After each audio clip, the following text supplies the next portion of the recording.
Good morning, and we are at number 3 of 16 of our lives in our series of Your Breakthrough to Brilliance. My name's Liz, I'm from the Guru Co, and please, as always, do share my videos. It's always very appreciative to get my stuff out there. Anyway, so this morning we're moving forward slightly. So over the last couple of days, we have been fudging around in the back room, haven't we? We've been fudging around in our dim and distant past and sort of discovering some of the potential possibilities of what's holding us back. So today, yeah, we're looking forward, but we're looking inward at the same time.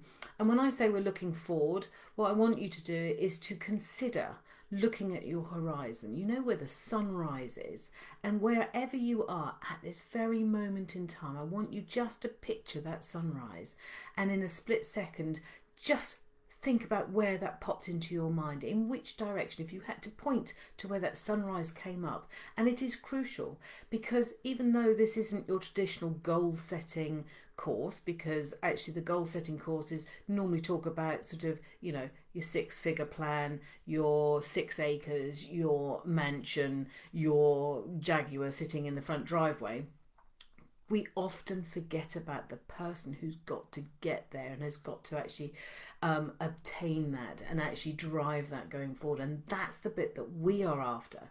But those things still matter. So wherever your sunrise came up, just plop that Jaguar in the same place, or plop that, I don't know, 6-figure business or your ideal business in that right place, in the same place that that sunrise came up. Because believe me, it makes a huge difference. It's all about your neurological connections and how you will manifest something.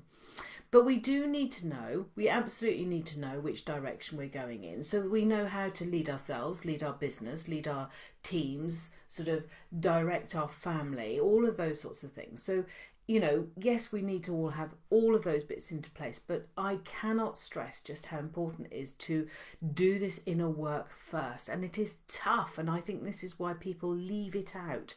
And it is a massive, major part of transformational change, of personal growth.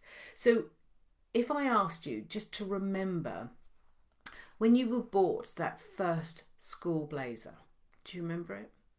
With the sleeves down here, and people said you'd grow into it, and it was as stiff as a board. I can even remember the smell of it, not just the colour and the fit and the prickliness of it. It was just horrible. But then I remember having my first student nurse uniform, and it felt like I was sort of moving inside it. It was loose. And these are the sorts of things, because whatever happens, I grew into it. But I also grew out of it. It might have been student life, I know. However, I grew into it and I grew out of it. And that's what we do, but we miss the growth. We miss out the fact that actually we weren't the same as we were yesterday. And if you think about the saying, isn't there? There's the saying about, you know, your old mindset, your old thinking patterns got you to where you are now, but it won't get you to where you're going. That's the growth gap. That's the bit, but we don't recognise it in ourselves, and yet we've done it. I don't know what your analogy would be, but I bet it's a good one, so drop it in the comments, because if you know me, you'll know that I actually collect stories and metaphors, so I'm always really grateful for another one. But whatever your dream is, and whatever it is, whatever you've got in front of you, whatever your direction, your plan, your vision, your business, whatever it is, and it's in front of you, I want you to think about, is it big enough? You see, we need to grow into our dreams. If it's not big enough, and it should be roomy, and it's the right thing for it to be, because what we want to do is we want to release what's no longer, it's got us to where we are. We now need the new belief. We now need the new thinking, the new way of behaving. And these aren't things that you can go and buy to make it happen. They aren't tangible things. They're the inner work that we're starting to do.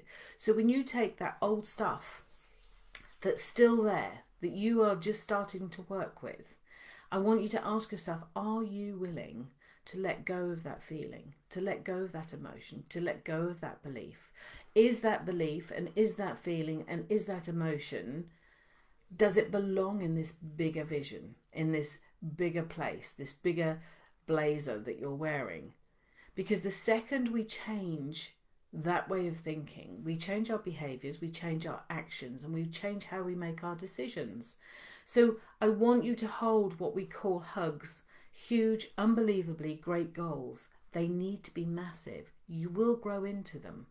Now, I don't know if you know this, but I think it helps, and I think it sums up what we're trying to say, is a goldfish will only ever grow to the size of its bowl.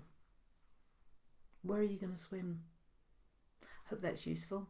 We're back on the fourth one on Monday, and that should be our foundation in small version, just wrapped up. As always, please share my videos. Let me know your thoughts. Let me know your feelings. If there's anything I can help, I'll always answer. And I'll see you in the new week. Bye-bye.